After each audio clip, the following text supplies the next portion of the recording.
Greens and salutations, this is another Dragon Boat video. In the previous video I discussed, well I rebutted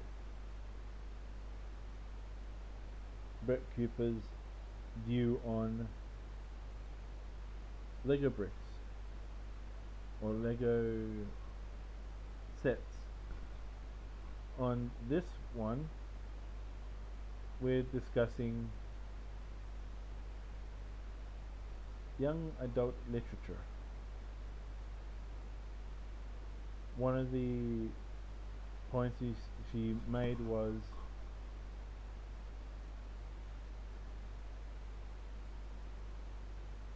the adult literature is geared towards the young adult literature is geared towards getting more and more towards uh,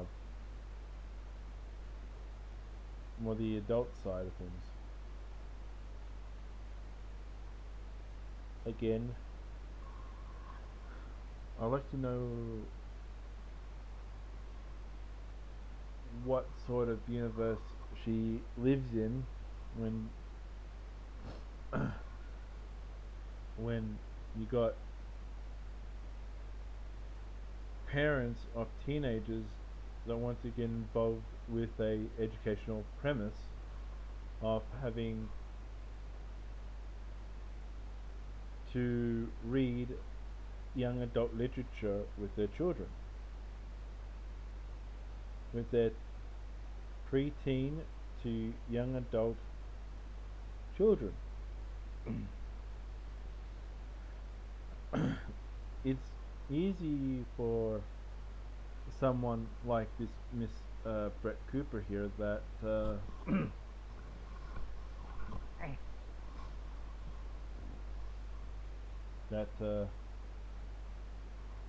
she goes, oh, now there's this point and that point and some other point on how millennials have taken over another thing.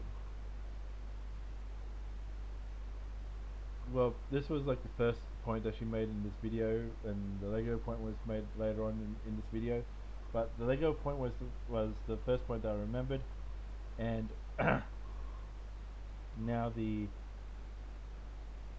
second point is to do with young adult literature. I'm just thinking that if this Miss Cooper wants to go down this path, I would suggest that in the years to come, that if her child or children would want, they're in their preteen and they're towards their young adult years, from what Miss Cooper has said here, that the young adult market is leaning towards more of the adult side, I would actually suggest to her that she puts aside her ridiculous notion and ridiculous views on having this simplistic view on literature, with this one point that she she made weird and wonderful points in that. Then everything's starting to gear towards these adults, these grown-up babies or these grown-up teenagers. Though one of the things that she did say about this is like the vibrators, dildos, and flashlights when it comes to these sexualized things, and I do agree with her on this point where such things should not be discussed on a teenage website, but to lump in young adult literature or teenage literature or preteen literature, it is, to be honest with you, a red a red flag when you look at it clearly. And for her to say that she is a like some sort of literature major, or she majored in some sort of literature topic, it doesn't give her a sense of authority, as to quote Ben Shapiro, with what she was mentioning with the whole literature thing. She came from a place of authority, and I know that quite a lot of people will be looking at this video. Not quite a lot of people, but some people will be watching this video and thinking, finally, a someone going after a Daily Wire employee using another Daily Wire employee's words against them. And to quote Ben Shapiro, facts don't care about your feelings. And Brett, the facts don't actually do care about your feelings. And I'm again using Ben Shapiro's words against this young lady. You go, Brett. You gotta look at things more clearer with a lot more emphasis, and a lot more with seeing the different nuances in the reasons why more adults will be buying like a Harry Potter novel, would buy a novel based on Doctor Who. There are some Doctor Who uh, literature out there that is based around this market. The Percy Jackson novels and alike, even like the Harry Potter novels, are a form of preteen through to young adult literature as well.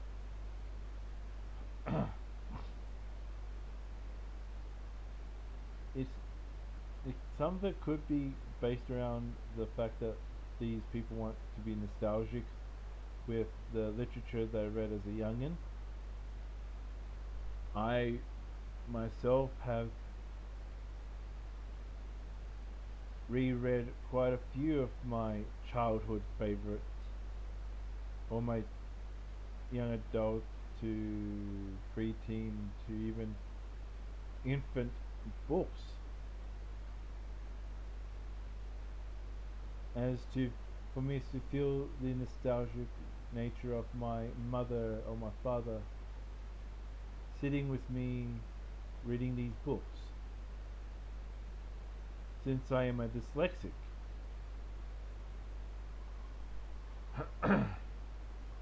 And needed the help to read.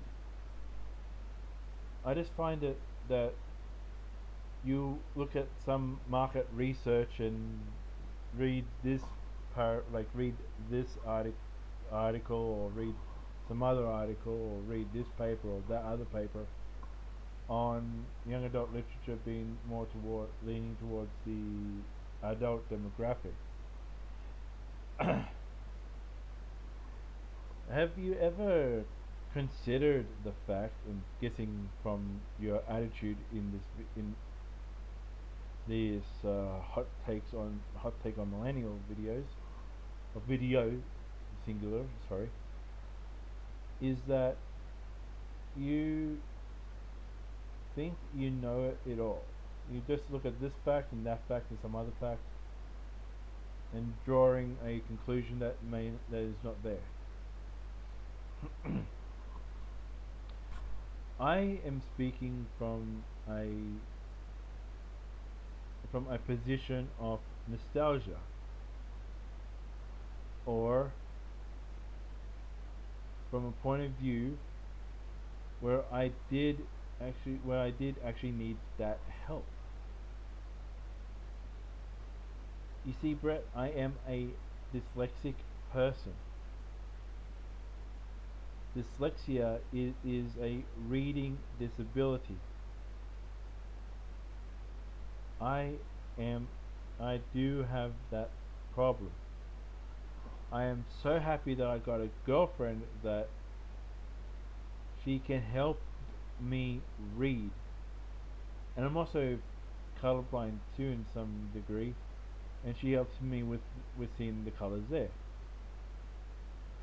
But this is where I'm afraid that you are hitting so far. You're swinging and you're missing quite a lot. The reason why, in what you say, the millennials are buying all these young adult literature, could you ever want to conceive the fact that the reason why that they are buying these books is because their preteen to young adult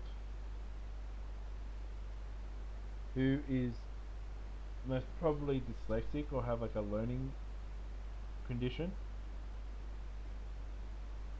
but yet but doesn't have like the skills to read a book. Like they may read a comic.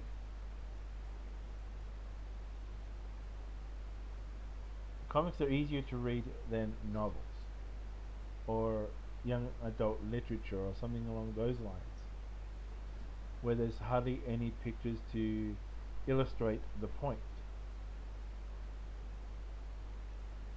But the comic thing is not on this, is not a factor in this video, but the young adult literature is.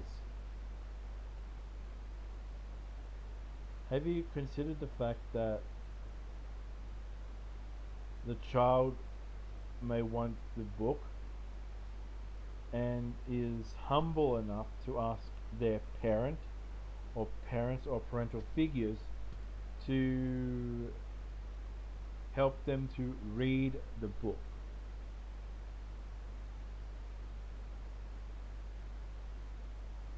Like they could be reading a Harry Potter book, or want to read the Percy Jackson's book,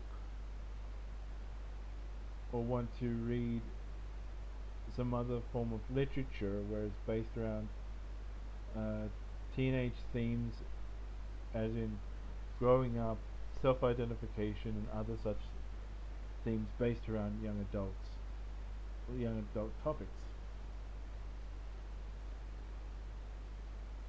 I'm guessing that's one thing that has literally escaped your mind, or something that you don't want to look into, because you know for a fact that quite a number of these young, like these millennials, as you keep spewing out of your mouth, saying millennials are not dealing with this, millennials not doing that, millennials.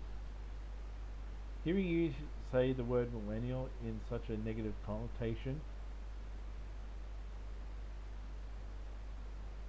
is like hearing a parrot say "get fucked."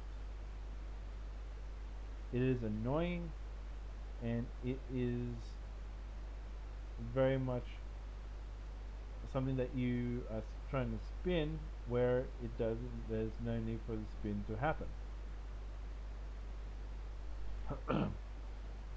Well, let's get back to the point on hand. As I've made mention, I am a dyslexic, and let me educate Brett Cooper and other people like her. I need help with reading. I need help reading certain young adult literature when I was a lot younger, and I am blessed to have parents that have, like, I asked my father a couple of times when I was a teenager, can you help me read this? Or asked my mum, can you help me read that? With them helping me to read, it's giving me a chance to blossom and to write and to get my thoughts into get my thoughts out,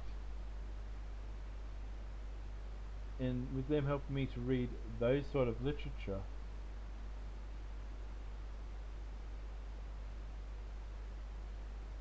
let me just quickly ask this question, but it's a rhetorical one. What is the difference of a baby boomer, well, my my baby boomer parents reading with me young adult literature of my time versus someone in the age bracket that I grew up with buying some young adult literature and for them to sit down and read along with a child, with their preteen to young adult child. What is wrong with that? Even to this day, I am turning 41 in July, and I humble myself to my family, or to my family. That's be it my girlfriend's side of the family, like my girlfriend's family, or my family, or even a stranger where I find it hard to read things at times. So, with what Miss Cooper has said in this particular point, is that she's showing off the fact that she doesn't, like, she keeps on saying that the education is key, education is the important thing. I am so happy for my mum to do what she did for me in my education.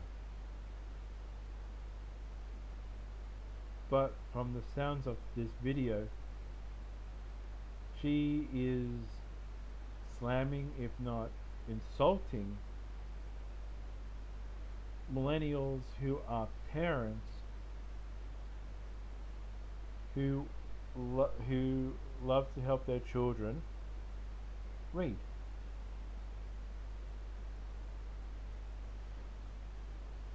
They're not doing it. A little bit of it could be based around nostalgia. Maybe the feeling could be more towards pride.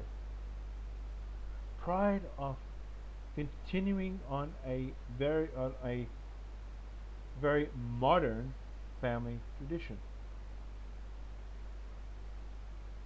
For you see, it was just the turn of the last century where parents and started to read to their children with the with different industrial, like the industrial revolution, more children going to school, and parents who are educated were able to educate their kids and help them to read something along the lines of Mary Shelley's Frankenstein, which that itself can be classified as a young adult literature, and the simple reason is that Frankenstein is an outsider, which teenagers feel at the time because they're going from being a child to becoming a fully fledged adult. I look at Mary Shelley's Frankenstein to be a quintessential young adult book, because in the story of Frankenstein, you got Dr. Frankenstein being Dr. Victor Frankenstein is the parent, and Frankenstein's monster as the child or as the teenager trope for that particular story. Because one minute we're in this state, being dead, to becoming another state, being this conjoined monster made from different body parts from different people. And guessing that is what females feel when suddenly they start to develop breasts, get hair underneath the arms and hair on the leg, like hair growing between the legs, and having different hairs start sprouting on all areas of the body. Being a man myself, uh, the growth of my penis and of my testicles, uh, starting to grow a beard, getting hair on my chest, hair on my back, hair on my arms, underneath my arms, along my legs, growing a bush north of the extending rod and the massive boulders. That's why I look at Frank, Mary Shelley's Frankenstein's book to be a young adult literature. But Miss Cooper here would think, like, if I was to be sitting down reading with my girlfriend Mary Shelley's Frankenstein, she would Miss Cooper would think, oh, it's just a loving couple who are interested in the horror genre.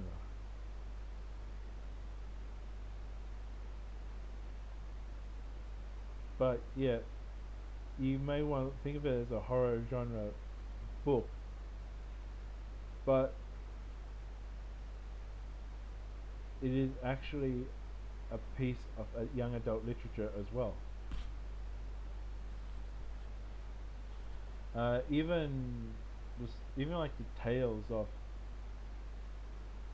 Dr. Jekyll and Mr. Hyde also has undertones of young adult literature in there as well,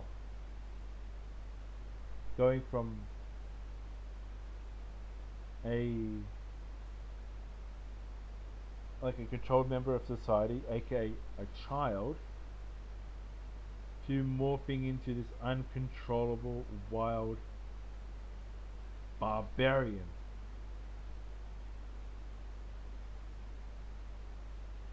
More the young adult, more like the preteen to through the teenage years and to the young adult year,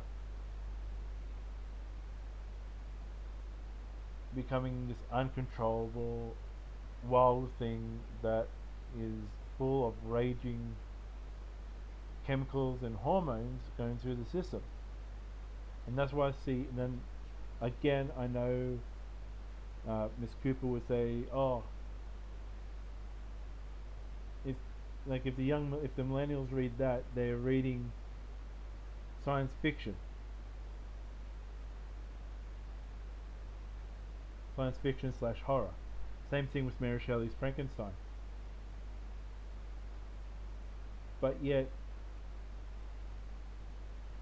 the tropes and the different plot points in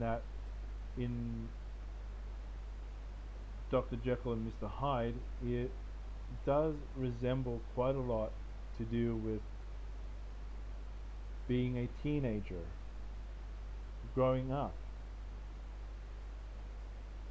trying to find themselves in this world where everything inside them is going crazy, going nuts, going freaking mental.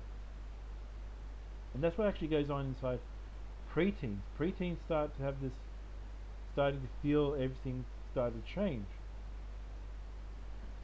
Having then with them going through a change,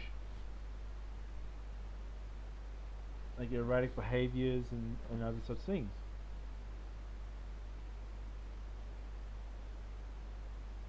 which leads into the story, which leads into young adults. So the story of Dr. Jekyll and Mr. Hyde is yet again a young adult themed book.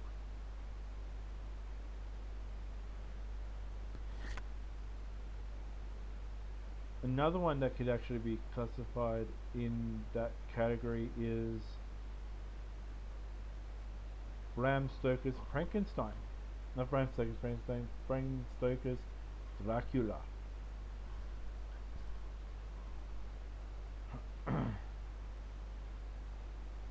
With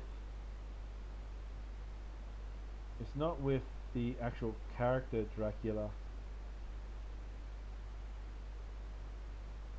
it's what the character represents.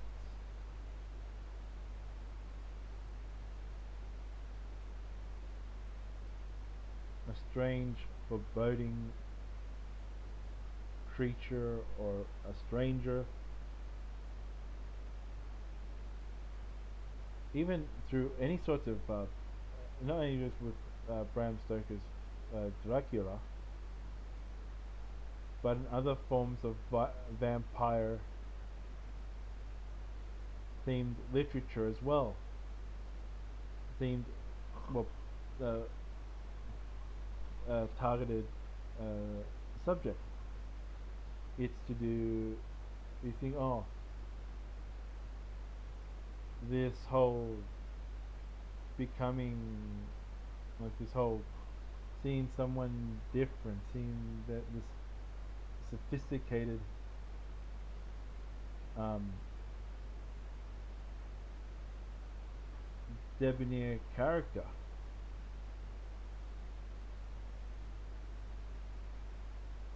is something that these preteens look up to. Quite a lot of their heroes, and think, oh,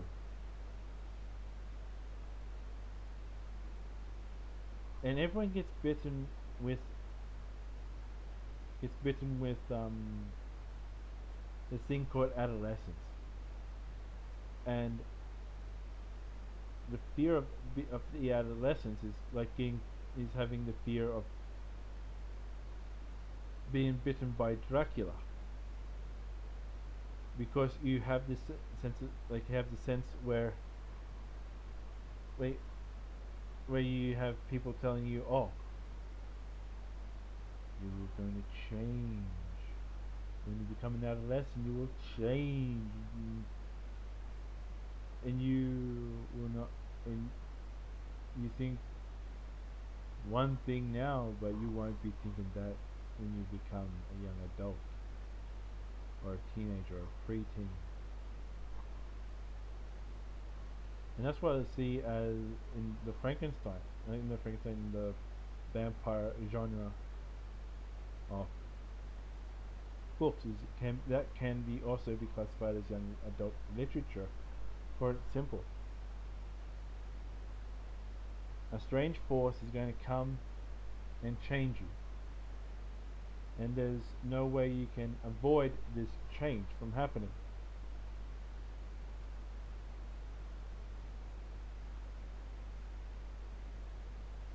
Another thing can, another one from more towards the horror thing, the horror genre,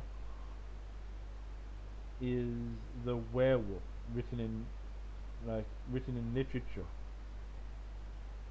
That itself can be classified as young adult literature, for the simple reason is becoming a beast. And that is a fear of some teenagers thinking,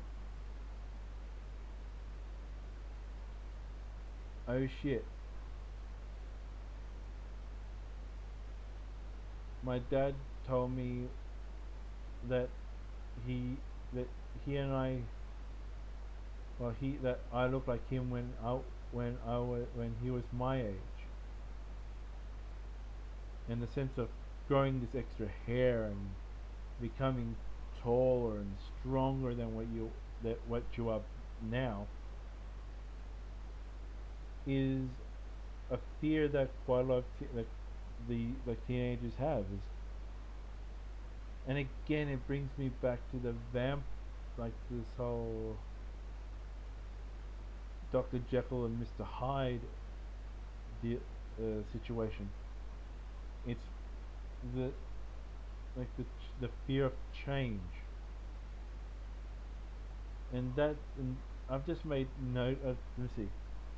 Dr. Jekyll, Mr. Hyde, vampires, Frankenstein, and werewolf literature.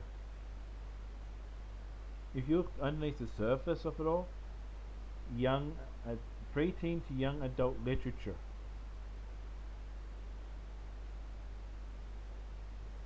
it's all about fear of change, fear of, like, for some girls, they are they have this fear of becoming a woman because uh, they they see they see, like, when they're growing up, they see the growth in their chest and starting to feel things that they didn't know, that they hadn't felt before, and reading something that reflects what they are feeling can help them to see where they are going. As I just made mention of the horror sci-fi genre, as I said, Dr. Jekyll, Mr. Hyde, Mary Shelley's Frankenstein, Bram Stoker's Dracula, and werewolf uh, themed books do have that sort of elements in them. Another sort of elements in it would be the romantic novels, like the uh, Pride and Prejudice uh, book from Jane Austen.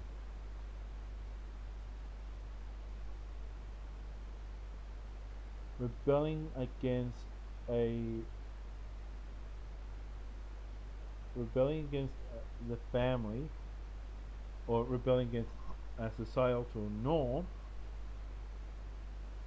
because they have a romantic feeling towards a different person.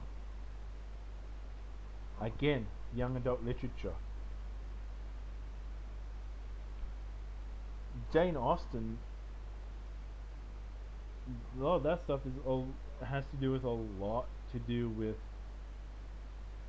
rebelling against the family, having all these different feelings and that's more or less from the female aspect.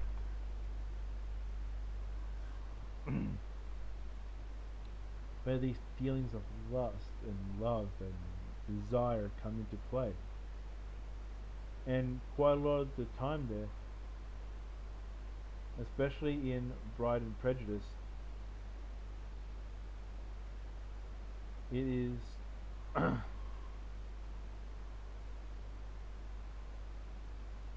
it has a sense of adolescent love in it. So again, I do ask Brett Cooper, what is wrong with parents reading their preteens to their young adult children these sort of books? I don't care if it's the Twilight series. I don't care if it's Harry Potter. I don't care if it's the Percy Jackson series. I don't give a flying fart in space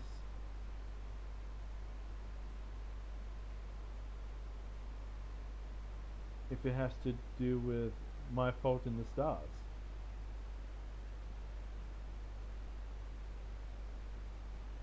As a novel that, as a bit of, as a part of that sort of literature that you yourself made mention of in this particular part of the video.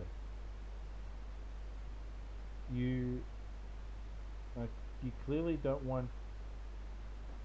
Though you call yourself a conservative, having the millennials purchase these books.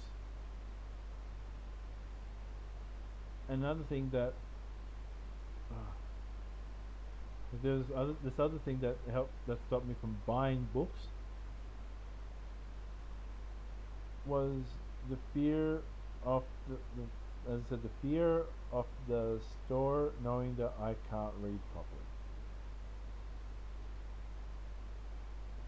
As I was so scared of walking into a bookstore for that very reason. It's because like I was afraid that people would know that I can't read and they would say to me, "Kid, go down. Kid, go to Kmart, or kid, go to Target and buy yourself a VHS tape and watch like count and watch Dracula there, or watch Dr. Jekyll and Mr. Hyde, or watch um, Frankenstein's monster." But you see, Brett, a number of young adults do have this sort of fear. This any sort of learning disability can cripple teenagers, preteens, and young adults to go into bookstores and for them to buy a book on a topic that they love so dear.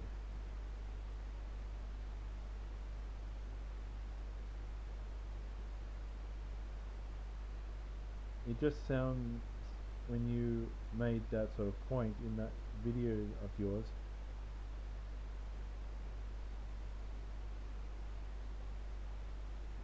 it's just that you just don't want to understand why millennials would want to buy young adult literature. And on that note, I am Dragon Burrows, and I shall see you in the next video. Bye.